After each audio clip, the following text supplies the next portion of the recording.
ಲೇಖ.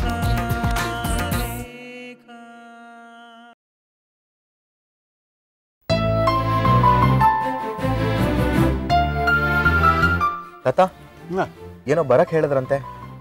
ನಿನ್ನ ಹತ್ರ ಸ್ವಲ್ಪ ಮಾತಾಡೋದಿತ್ತು. ಕೂತ್ಕೊಬಾ, ಕೂತ್ಕೊಮ್ಮ ಸಾಕ್ಷಿ, ಕೂತ್ಕೊ ನೀನು.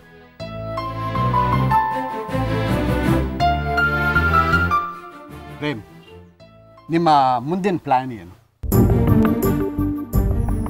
ಅಂದರೆ ಏನು ತಾತ?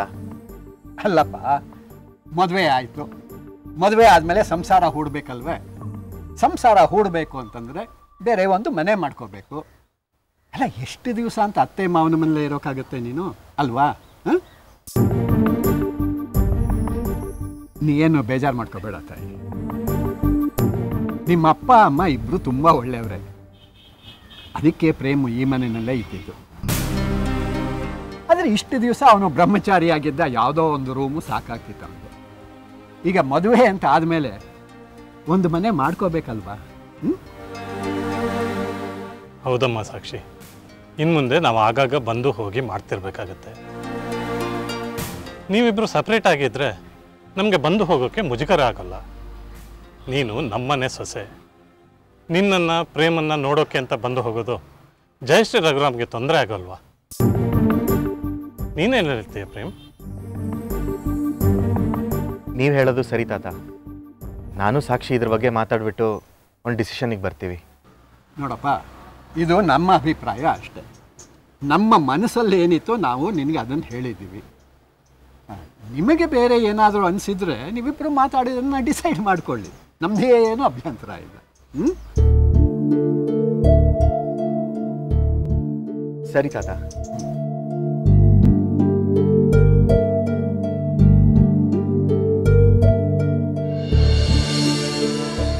ನಾವಿಷ್ಟು ದಿನ ಈ ವಿಚಾರದ ಬಗ್ಗೆ ಯೋಚನೆ ಮಾಡಿರಲಿಲ್ಲ.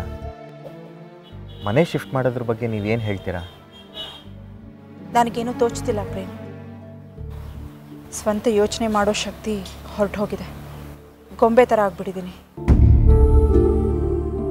ನನಗೆ ಯಾಕೋ ನಾವು ಬೇರೆ ಮನೆ ಮಾಡಿ ಶಿಫ್ಟ್ ಆಗೋದು ಒಳ್ಳೇದು ಅನಿಸ್ತಾ ಇದೆ. ಯಾಕೆ? ಇನ್ನೇನ್ರಿ ಮತ್ತೆ, ಹೆಜ್ಜೆ ಹೆಜ್ಜೆಗೂ ನಾವು ಈ ಮನೇಲಿ ಸಂಭಾಳಿಸ್ಬೇಕು. ಆಂಟಿ ಅಂಕಲ್ ಮುಂದೆ ನಾವು ಗಂಡ ಹೆಂಡತಿ ಅನ್ನೋ ಹಾಗೆ ನಾಟಕ ಮಾಡಬೇಕು. ಇದರಿಂದ ನೀವೆಷ್ಟು ಅನ್ಕಂಫರ್ಟಬಲ್ ಆಗ್ತೀರಾ ಅಂತ ನನಗೆ ಗೊತ್ತು. ನಾವು ನಾರ್ಮಲ್ ಗಂಡ ಹೆಂಡತಿ ಆಗಿದ್ದಿದ್ರೆ ಇಲ್ಲಿರೋಕ್ಕೆ ಯಾವ ತೊಂದರೆನೂ ಇರ್ತಿರ್ಲಿಲ್ಲ. ಆದರೆ ನಾವೀಗಿರೋಂಥ ಪರಿಸ್ಥಿತಿಲಿ ಇಲ್ಲಿರೋದಕ್ಕೆ ನಿಮಗೂ ಮುಜುಗರ, ನನಗೂ ಹಿಂಸೆ. ಇಷ್ಟೊಂದೆಲ್ಲ ಒದ್ದಾಡಿಕೊಂಡು ಇಲ್ಲಿ ಯಾಕೆ ಇರ್ಬೇಕು ಹೇಳಿ? ಅದೇ ನಾವು ಬೇರೆ ಮನೆ ಮಾಡಿದ್ರೆ ನಾವಿಬ್ಬರೇ ಇರ್ತೀವಿ, ನಮ್ಮ ಪಾಡಿಗೆ ನಾವಿರ್ಬೋದು. ಯಾರೂ ರೆಸ್ಟ್ರಿಕ್ಟ್ ಮಾಡೋದಕ್ಕಿರಲ್ಲ. ಅದು ಅಲ್ಲದೆ ಯಾರಿಗೋಸ್ಕರನೂ ನಾವು ಪ್ರಿಟೆಂಡ್ ಮಾಡಬೇಕಾಗಿಲ್ಲ. ನೀವು ಕಂಫರ್ಟಬಲ್ ಆಗಿರ್ತೀರಾ. ಏನಂತೀರಾ ಸಾಕ್ಷಿ? ನೀವು ಹೇಳೋದು ನಿಜ ಪ್ರೇಮ್. ಎಲ್ಲರಿಂದ ದೂರ ಆಗಿ ಮುಂಬೈಗೆ ಹೋಗಬೇಕು ಅಂದ್ಕೊಂಡಿದ್ದೆ. ಆ ಸಂದರ್ಭ ಅಂತೂ ತಪ್ಪೋಯ್ತು. ಈಗ ಅಟ್ಲೀಸ್ಟ್ ಈ ಉಸಿರುಗಟ್ಟೋ ವಾತಾವರಣದಿಂದ ಬಿಡುಗಡೆ ಹೊಂದಿ ಬೇರೆ ಕಡೆ ಹೋಗುವ ಅವಕಾಶ ಸಿಕ್ಕಿದೆಯಲ್ಲ. ಸರಿ ಪ್ರೇಮ್, ನಿಮಗೇನೂ ಅಭ್ಯಂತರ ಇಲ್ಲ ಅಂದರೆ ನನಗೂ ಓಕೆ. ಸರಿ, ಹಾಗಾದರೆ ನಾನು ಈ ಕ್ಷಣದಿಂದ ಮನೆ ಹುಡ್ಕಕ್ಕೆ ಶುರು ಮಾಡ್ತೀನಿ. ಮನೆ ಸಿಕ್ಕಿದ ತಕ್ಷಣ ಆಂಟಿ ಅಂಕಲ್ಗೆ ಹೇಳಿ ಶಿಫ್ಟ್ ಆದ್ರಾಯ್ತು.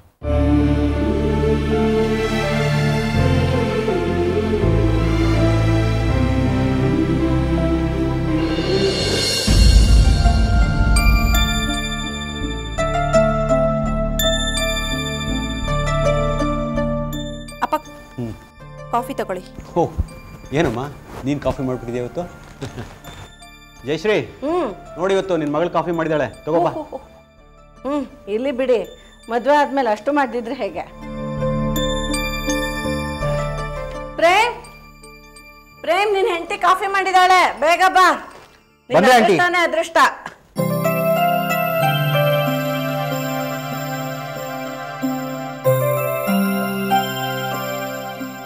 Thank you.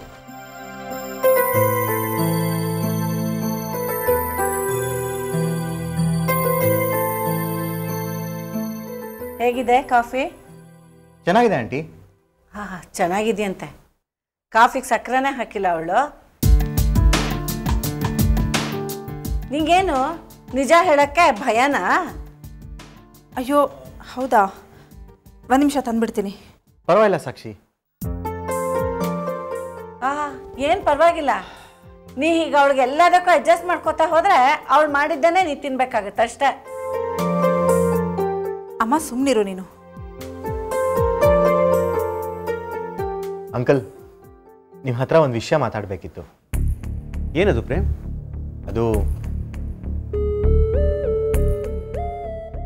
ನಾನು ಸಾಕ್ಷಿ ಬೇರೆ ಮನೆ ಹುಡುಕಿದ್ದೀವಿ. ಆದಷ್ಟು ಬೇಗ ಅಲ್ಲಿಗೆ ಶಿಫ್ಟ್ ಆಗೋಣ ಅಂತ ಇದ್ದೀವಿ.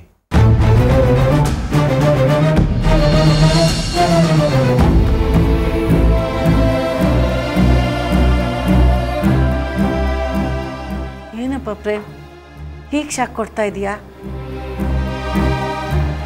ನಿಮ್ಮನ್ನ ಇಲ್ಲಿಂದ ಹೋಗಿ ಅಂತ ಹೇಳ್ದವ್ರು ಯಾರು? ಯಾರೂ ಹೇಳಿಲ್ಲ ಆಂಟಿ. ನಾನು ಸಾಕ್ಷಿನೇ ಡಿಸೈಡ್ ಮಾಡಿದ್ವಿ. ಮನೆ ನೋಡಿ ಆಗಲೇ ಅಡ್ವಾನ್ಸು ಕೊಟ್ಬಿಟ್ಟು ಬಂದಿದ್ದೀನಿ.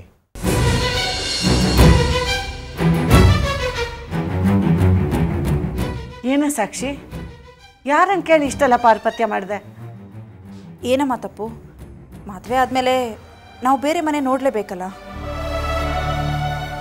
ನೋಡಿದ್ರ ರಘುರಾಮ್, ಮದುವೆ ಆದ ಕೂಡಲೇ ನಾವು ಮಕ್ಕಳ ಮೇಲೆ ಅಧಿಕಾರ ಕಳ್ಕೊಂಡ್ಬಿಡ್ತೀವಿ. ಅದಕ್ಕೆ ಬೇರೆ ಮನೆ ಮಾಡ್ಕೊಂಡು ಹೊರಟಿದ್ದಾರೆ. ಯಾಕೆ ಪ್ರೇಮ್, ಇಲ್ಲಿ ನಿಮ್ಗೇನಾದರೂ ತೊಂದರೆನಾ? ಚೇಚೆ, ಹಾಗೇನಿಲ್ಲ ಅಂಕಲ್. ನಾವು ಸೆಪ್ರೇಟಾಗಿ ಹೋದರೆ ಸಾಕ್ಷಿಗೂ ಸಂಸಾರ ಜವಾಬ್ದಾರಿ ಬರುತ್ತೆ ಅಂತ.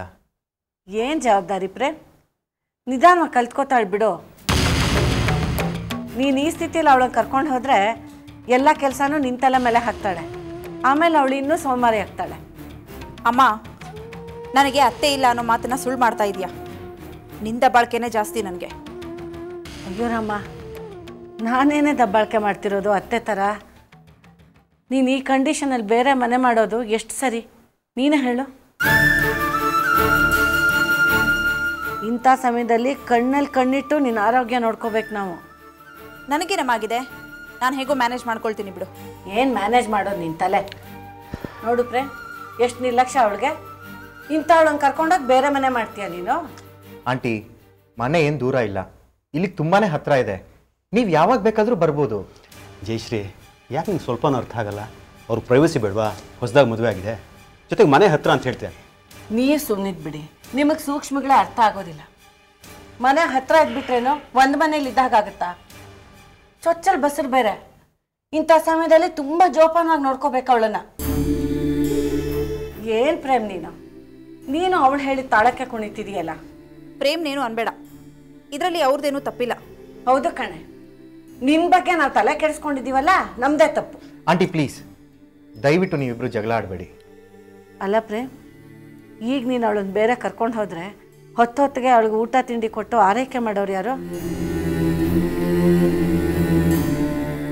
ನೀ ಏನು ರಜಾ ಹಾಕ್ಬಿಟ್ಟು 24 ಗಂಟೆನ ಅವಳ ಮುಂದೆ ಕೂತಿರೋಕ್ಕಾಗುತ್ತಾ? ಇಲ್ಲಾಂದ್ರೆ ನಾವೆಲ್ಲ ಇರ್ತೀವಿ. ಚೆಕಪ್ಗೆ ಆಸ್ಪತ್ರೆಗೆ ಹೋಗೋಕ್ಕೂ ಆಸ್ಪತ್ರೆ ಹತ್ತಿರ ಇದೆ. ಹೆರಿಗೆ ಆದಮೇಲೆ ಬಾಣಂತನ, ನಾಮಕರಣ ಎಲ್ಲ ಮಾಡಬೇಕು ಅಂತ ನಾನು ಎಷ್ಟು ಆಸೆ ಇಟ್ಕೊಂಡಿದ್ದೀನಿ. ಇದಕ್ಕೂ ನೀವು ಕಲ್ಲು ಹಾಕಬೇಕು ಅಂತಿದ್ರೆ ಹಾಗೆ ಮಾಡಿ, ಏನಾದರೂ ಮಾಡ್ಕೊಳ್ಳಿ. ಪ್ರೇಮ್, ಈಗ ಹೇಳ್ತೀನಿ ಅಂತ ತಪ್ಪು ತಿಳ್ಕೊಬೇಡಪ್ಪ. ಜಯಶ್ರೀ ಸಾಕ್ಷಿ ಮದುವೆ ವಿಷಯದಲ್ಲಿ ಏನೇನೋ ಕನಸು ಕಂಡುಬಿಟ್ಟಿದ್ಲು. ಅದು ನೋಡಿದ್ರೆ ಈ ಥರ ಆಗೋಯ್ತು. ದಯವಿಟ್ಟು ನೀವಿಬ್ಬರು ಈ ವಿಷಯದಲ್ಲಿ ಅವಳಿಗೆ ಹರ್ಟ್ ಆಗೋ ಥರ ನಡ್ಕೋಬೇಡಿ. ಸಾಕ್ಷಿ, ನೀನು ಸ್ವಲ್ಪ ಅರ್ಥ ಮಾಡ್ಕೊಂಬ ನಿಮ್ಮ ಅಮ್ಮನ್ನ.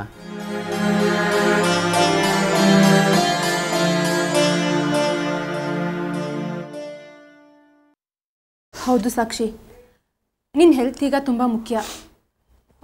ನೀನು ಇಲ್ಲಿರೋದೇ ಬೆಟರ್ ಅಂತ ನನಗೂ ಅನ್ನಿಸ್ತಿದೆ. ಹಠ ಮಾಡಿ ನೀನು ಹೋದರೆ ಅಮ್ಮ ತುಂಬ ನೊಂದ್ಕೋತಾಳೆ.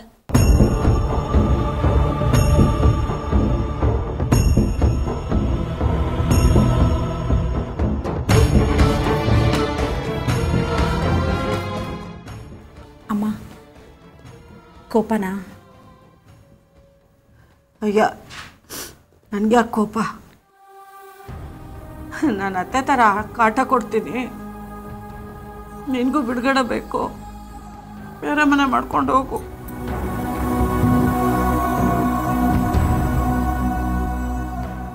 ನಿನಗೀಗ ಅರ್ಥ ಆಗಲ್ಲ, ಮುಂದೆ ನೀನು ತಾಯಿ ಆಗ್ತೀಯಲ್ಲ, ಆಗ ನನ್ನ ಸಂಕಟ ಏನು ಅಂತ ನಿಂಗೆ ಗೊತ್ತಾಗುತ್ತೆ. ಹೋಗು. ಅಮ್ಮ ಪ್ಲೀಸ್, ನೀನು ನನ್ನ ಮೇಲೆ ಕೋಪ ಮಾಡ್ಕೊ, ನನಗೇನು ಬೇಜಾರಿಲ್ಲ. ಆದರೆ ಈ ರೀತಿ ಕಣ್ಣೀರು ಮಾತ್ರ ಹಾಕ್ಬೇಡಮ್ಮ. ನೋಡು, ನಿನ್ನನ್ನು ಹರ್ಟ್ ಮಾಡಿ ನಾನು ಎಲ್ಲಿಗೆ ಹೋಗಲಿ ಹೇಳು? ನನಗೆಲ್ಲದಕ್ಕಿಂತ ಮುಖ್ಯ ನಿನ್ನ ಸಂತೋಷ ಅಮ್ಮ. ಆಯಿತು, ನೀನು ಹೇಳಿದ ಹಾಗೆ ನಡ್ಕೊಳ್ತೀನಿ, ಸರಿನಾ?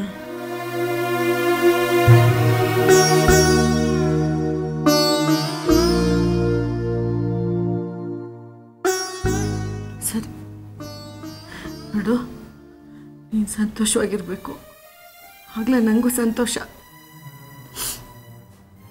ನೋಡು ಪುಟ್ಟಿ, ನಿನ್ನ ಬಾಣಂತನ ಮುಗಿಯೋವರೆಗೂ ಈ ಮನೆ ಬಿಟ್ಟು ಹೋಗೋ ಮಾತಾಡಬಾರ್ದು.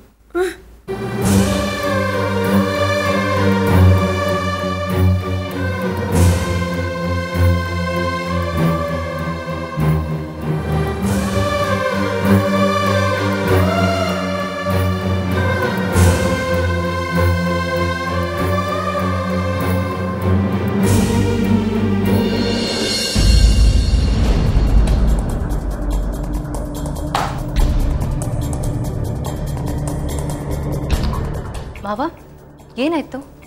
ನೋಡ್ದೇನಮ್ಮ, ಅವನ ಪತ್ರಿಕೆನ ₹1.5 ಮಾರ್ತಾ ಇದ್ದಾನೆ. ನೋಡಿದೆ ಮಾವ, ಅವ್ರ ಪತ್ರಿಕೆ ರೇಟ್ನ ಕಡಿಮೆ ಮಾಡಿ ನಮ್ಮ ವಿರುದ್ಧ ನಿಂತಿದ್ದಾರೆ. ನೀವು ಚಿತ್ರಲೇಖ ಪತ್ರಿಕೆ ಹಾಟ್ ಕೇಕ್ ಥರ ಸೇಲ್ ಆಗ್ತಿದೆ. ಸರ್, ಯಾರದು? ಬನ್ರಿ. Good morning sir. Good morning ma'am. ಏನ್ರಿ ಬೆಳಗ್ಗೆನೇ ಬಂದ್ಬಿಟ್ಟಿದ್ದೀರಾ? ಸಾರಿ ಸರ್, ಅದು ಹೇಗೆ ಹೇಳಬೇಕು ಅಂತ ಗೊತ್ತಾಗ್ತಿಲ್ಲ. ಏನು ವಿಷಯ ಹೇಳಿ. ಮೇಡಮ್, ಪತ್ರಿಕೆಗಳೆಲ್ಲ ವಾಪಸ್ ಬರ್ತಾ ಇವೆ.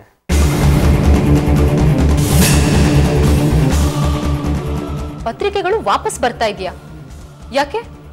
ಮಾರ್ಕೆಟಲ್ಲಿ ತುಂಬ ಕನ್ಫ್ಯೂಷನ್ ಮೇಡಮ್. ಚಿತ್ರಲೇಖ ಪತ್ರಿಕೆ ಯಾವುದು, ನ್ಯೂ ಚಿತ್ರಲೇಖ ಪತ್ರಿಕೆ ಯಾವುದು ಅಂತ ಗೊತ್ತಾಗ್ತಿಲ್ಲ. ಜನ ನ್ಯೂ ಚಿತ್ರಲೇಖ ಪತ್ರಿಕೆನ ಕೊಂಡ್ಕೋತಾ ಇದ್ದಾರೆ. ಹೌದಾ? ಹೌದು ಸರ್. ಅದು ಅಲ್ಲದೆ ನಮ್ಮ ಪತ್ರಿಕೆ ಬೆಲೆ ₹3.5, ನ್ಯೂ ಚಿತ್ರಲೇಖ ಪತ್ರಿಕೆ ಬೆಲೆ ₹1.5. ಸೊ ಜನ ಅದನ್ನೇ ಕೊಂಡ್ಕೋತಾ ಇದ್ದಾರೆ ಸರ್. ಬಂಡಲ್ಗಟ್ಟೆ ಪೇಪರ್ಗಳು ವಾಪಸ್ ಬರ್ತಿವೆ ಸರ್. ಯಾವತ್ತೂ ಈ ಥರ ಆಗಲಿಲ್ಲ. Sorry sir. ಸರಿ, ನೀವು ಹೊರಡಿ.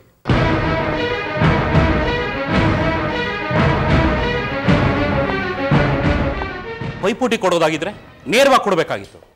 ಈ ಥರ ಪತ್ರಿಕೆ ರೇಟ್ ಕಮ್ಮಿ ಮಾಡಿಕೊಂಡು ಚೀಪ್ ಗಿಮಿಸ್ ಎಲ್ಲ ಮಾಡೋದಲ್ಲಮ್ಮ. ಏನು ಸ್ವಾಮಿ, ಬೆಳಿಗ್ಗೆನೇ BP ರೈಸ್ ಮಾಡ್ಕೊಂಡ್ಬಿಟ್ಟಿದ್ದೀರಿ, ಏನಾಯಿತು? ಇನ್ನೇನಾಗಬೇಕು, ನಮ್ಮ ಪತ್ರಿಕೆಗಳು ವಾಪಸ್ ಬರ್ತಾ ಇವೆ. ಅದಕ್ಕೆ ನನ್ನ ಮೇಲೆ ಹಾರಾಡಿದ್ರೆ ಏನು ಬಂತು ಭಾಗ್ಯ? ನೋಡು ಅನಿರುದ್ಧ, ಇದಕ್ಕೆಲ್ಲ ನೀನೇ ಕಾರಣ. ಜನ ನಿನ್ನ ಪತ್ರಿಕೆನ ನನ್ನ ಪತ್ರಿಕೆ ಜೊತೆ ರಿಲೇಟ್ ಮಾಡ್ಕೋತಾ ಇದ್ದಾರೆ, ಕನ್ಫ್ಯೂಸ್ ಆಗ್ತಾ ಇದ್ದಾರೆ. ನಿನ್ನ ಪತ್ರಿಕೆನ ನನ್ನ ಪತ್ರಿಕೆ ಅಂತ ತಪ್ಪು ತಿಳ್ಕೊತಾ ಇದ್ದಾರೆ. ಆ ಥರ ಆಗಲಿ ಅಂತಂದ್ರೆ ತಾನೇ ನಾನು ಪತ್ರಿಕೆ ಮಾಡಿದ್ದು. ನೋಡು, ನಿನ್ನ ರೀತಿ ನೀತಿ ಸರಿ ಇಲ್ಲ. ನೀನು ಮಾಡ್ತಾ ಇರೋದು ಚೀಪ್ ಗಿಮಿಕ್ಸ್. ನಿನ್ನ ಪತ್ರಿಕೆ ರೇಟ್ ಅಷ್ಟು ಕಮ್ಮಿ ಮಾಡಿಕೊಂಡು ನನ್ನ ಪತ್ರಿಕೆಗೆ ಯಾಕೆ ಮಾರ್ಕೆಟಿಗೆ ತೊಂದರೆ ಮಾಡ್ತಾ ಇದೆಯಾ? ಬಿಸ್ನೆಸ್ಸು ಸ್ವಾಮಿ. ಜನ ನನ್ನ ಪತ್ರಿಕೆನ ತಗೋಬೇಕು ಅಂತಂದರೆ ನಾನು ರೇಟ್ ಕಡಿಮೆ ಮಾಡಬೇಕಾಯ್ತು. ಜನ ಮುಗಿಬಿದ್ದು ಕೊಂಡ್ಕೋತಾ ಇದ್ದಾರೆ, ಮುಂದಕ್ಕೂ ಕೊಂಡ್ಕೋತಾರೆ. ನಾನು ಗೆದ್ದಿದ್ದೀನಿ. ನೀನು ಗೆದ್ದಿಲ್ಲ, ನನ್ನ ಓದುಗರನ್ನ ಕದ್ದಿದ್ಯಾ ನೀನು. ಚೀಪ್ ರೇಟ್ ಆಮಿಷ ತೋರಿಸಿದ್ಯಾ. ಧೈರ್ಯ ಇದ್ದಿದ್ರೆ ನೇರವಾಗಿ ಎದುರುಗಡೆ ಬರಬೇಕಾಗಿತ್ತು ನೀನು. ಅದು ನನ್ನ ತಾಕತ್ತು ಸ್ವಾಮಿ. ರೇಟ್ ಕಡಿಮೆ ಮಾಡ್ಕೊಳ್ಳೋದು ನನ್ನ ಧೈರ್ಯದ ಪ್ರಶ್ನೆ. ಜನ ಪತ್ರಿಕೆನ ಮುಗಿಬಿದ್ದು ಕೊಂಡ್ಕೋತಾ ಇದ್ದಾರೆ, ಸಾಕಲ್ವಾ? ನನ್ನ ಕತೆ ಬಿಡಿ, ನಿಮ್ಮ ಕತೆ ಹೇಳಿ. ಮಾಡಿದ ಪತ್ರಿಕೆ ಎಲ್ಲ ವಾಪಸ್ ಬರ್ತಾ ಇದೆಯಲ್ಲ, ಏನು ಮಾಡ್ಕೊಳಕ್ಕಾಯ್ತು? ಏನೋ ಹಂಗೆ ಮಾಡ್ತೀವಿ, ನಮ್ಮ ಪತ್ರಿಕೆಗೆ ವ್ಯಾಲ್ಯೂ ಇದೆ, ರೀಡರ್ಸ್ ಇದ್ದಾರೆ, ಅದು ಇದು ಅಂತ ಕೊಚ್ಕೊಂಡ್ರೆ ಏನು ದಬಾಕದ್ರಿ ಸ್ವಾಮಿ? ಇಷ್ಟು ಪತ್ರಿಕೆಗಳು ವಾಪಸ್ ಬರ್ತಾ ಇದೆಯಲ್ಲ, ಎಷ್ಟು ಕೋಟಿ ಲಾಸ್ ನಿಮಗೆ? ದುಡ್ಡಿನ ಮನೆ ಹಾಳಾಗಲಿ, ಅವಮಾನ ಎಷ್ಟಾಯ್ತು ಸ್ವಾಮಿ? ಹಿರಿಯ ಪತ್ರಕರ್ತ ಸತ್ಯದೇವ ಅವರ ಪತ್ರಿಕೆನ ಮಾರ್ಕೆಟಲ್ಲಿ ಕೇಳೋರು ದಿಕ್ಕಿಲ್ಲ ಅಂದರೆ ಎಂಥ ಅವಮಾನ ಬೇಕಿತ್ತಾ? ತುಂಬ ಸಂಭಾವಿತ ಪತ್ರಕರ್ತೆ ತೇಜಸ್ವಿನಿಯವರ ಪೇಪರು ಮಾರ್ಕೆಟಲ್ಲಿ ಕೊಳಿತಾ ಇದೆ ಅಂದರೆ ಅವಮಾನ ಅಲ್ವೇ? ಸಾಧಿಸಿದ್ದೀನಿ ಅಂದ್ಕೋಬೇಡಿ ಅನಿರುದ್ಧ್. ಇವತ್ತು ಗೆದ್ದೆ ಅಂತ ಬೀಗೋದು ದೊಡ್ಡದಲ್ಲ, ಆ ಯಶಸ್ಸನ್ನು ಉಳಿಸ್ಕೊಂಡು ಹೋಗೋದು ದೊಡ್ಡದು. ಅದು ನಮಗೂ ಗೊತ್ತಿದೆ. ಅಲ್ಲ, ಏನೋ ಹೇಳ್ತಾ ಇದ್ರಲ್ಲ, ತುಂಬ ವರ್ಷದಿಂದ ಇರೋ ಪತ್ರಿಕೆ ಯಾರೂ ಕಾಂಪೀಟ್ ಮಾಡೋಕ್ಕಾಗಲ್ಲ ಅಂತ. ನಿನ್ನೆ ಮೊನ್ನೆ ಹುಟ್ಟಿರೋ ನಮ್ಮ ಪತ್ರಿಕೆ ನಿಮ್ಮ ಪತ್ರಿಕೆನ ನೀವು ಅಳಿಸಿ ಬಿಸಾಕ್ಬಿಟ್ಟಿದೆ. ಇದಕ್ಕೇನಂತೀರಿ? ನಾವೇನು ಹತಾಶರಾಗಿಲ್ಲ ಅಥವಾ ಕುಗ್ಗೋಗಿಲ್ಲ, ನಾವು ಮೇಲ್ ಬರ್ತೀವಿ. Good, very good. ಅನಿರುದ್ಧ, ನಮ್ಮ ರೀಡರ್ಸು ಎಲ್ಲೂ ಹೋಗೋದಿಲ್ಲ. 2 ದಿನ ಅಷ್ಟೇ ನಿನ್ನ ಬಂಡವಾಳ ಗೊತ್ತಾಗೋ ತನಕ. ಆಮೇಲೆ ಅವರು ನನ್ನ ಬಗ್ಗೆನೇ ವಾಪಸ್ ಬಂದೇ ಬರ್ತಾರೆ. ಈಗ ಲಾಸ್ ಆಯಿತು ಅಂತ ನಾನು ಯೋಚನೆ ಮಾಡೋದಿಲ್ಲ. ದಿನ ಈ ಥರ ಕೋಟಿಗಟ್ಟಲೆ ಲಾಸ್ ಆಗ್ತಿದ್ರೆ ಪತ್ರಿಕೆ ನಡ್ಸೋಕ್ಕಾಗತ್ತೇನ್ರಿ ನೀವು? ಹಾಂ, ಸ್ವಂತ ಮಗನ ಎದುರು ಹಾಕ್ಕೊಂಡ್ರಿ, ಮಗ ಸೋತ್ಬಿಡ್ತಾನ? ಬಾಗಿಲು ಹಾಕ್ಕೊಂಡು ಆಚೆ ಬರ್ತೀರಾ, ಅಲ್ಲಿ ತನಕ ಬಿಡಲ್ಲ. ಇನ್ನೂ 6 ತಿಂಗಳು ನನ್ನ ಪತ್ರಿಕೆ ರೇಟು 1.5 ರೂಪಾಯಿ ಇರುತ್ತೆ. ಬೇಕಾದ್ರೆ ಫ್ರೀ ಹಂಚ್ತೀನಿ. ಒಟ್ಟಿನಲ್ಲಿ ನನ್ನ ಪತ್ರಿಕೆ ಹೆಸರು ಮಾಡಬೇಕು, ಮಾಡ್ತಾ ಇದೆ, ಮುಂದಕ್ಕೂ ಮಾಡುತ್ತೆ. ದುಡ್ಡನ್ನ ಕಡಿಮೆ ಮಾಡೋದು ನನ್ನ ಗಟ್ಸು. ನಿಮ್ಮ ಕೈಯಲ್ಲಿ ತಾಕತ್ತಿದ್ರೆ ನೀವು ಕಡಿಮೆ ಮಾಡಿ ಪೈಪೋಟಿಗೆ ಬನ್ನಿ, ಇಲ್ಲ ಅಂದರೆ ಸುಮ್ಮನಿರಿ. ಅನಿರುದ್ಧ, ನೀನು ಮಾಡ್ತಿರೋದು ಅನ್ಯಾಯ. ಪತ್ರಿಕೆಯನ್ನು ಬೋಂಡಾ ಬಜ್ಜಿ ಅಲ್ಲ ಅಷ್ಟು ಕಡಿಮೆ ಬೆಲೆ ಮಾರೋದಕ್ಕೆ. ಪತ್ರಿಕೆ ಪ್ರಸಾರ ಹೆಚ್ಚು ಮಾಡಬೇಕು ಅಂತ ಇಷ್ಟು ಕೀಳುಮಟ್ಟಕ್ಕೆ ಇಳಿಬಾರ್ದು. ನೋಡು, ನಾನು ನನ್ನ ಪತ್ರಿಕೆ ಬೆಲೆನ ಖಂಡಿತವಾಗ್ಲೂ ಕಮ್ಮಿ ಮಾಡೋದಿಲ್ಲ. ಅದು ನಿಮ್ಮ ಹಣೆ ಬರ, ನಾನೇನು ಮಾಡೋಕ್ಕಾಗಲ್ಲ. ನೋಡಿ, ನನ್ನ ಪತ್ರಿಕೆ ಶುರುವಾಗಿ ಕೆಲವೇ ದಿನದಲ್ಲಿ ಪ್ರಚಂಡ ಯಶಸ್ಸು ಗಳಿಸಿದೆ. ಆ ಸಂತೋಷಕ್ಕೆ ಮನೆಯಲ್ಲಿ ಪಾರ್ಟಿ ಕೊಡ್ತಾ ಇದ್ದೀನಿ. ನನ್ನ ಸ್ನೇಹಿತರು, ಬಂಧುಗಳು, ಉದ್ಯಮದವರು ಎಲ್ಲರೂ ಬರ್ತಾ ಇದ್ದಾರೆ. ಇನ್ನೊಬ್ಬರು ಸಂತೋಷನ ನೋಡೋ ಮನಸ್ಸಿದ್ರೆ ತಾವು ಬರಬಹುದು. ತೇಜಮುರೆ, ತಮಗೂ ನಮ್ಮ ನ್ಯೂ ಚಿತ್ರಲೇಖ ಪಾರ್ಟಿ ಇದೆ, ದಯವಿಟ್ಟು ಬನ್ನಿ.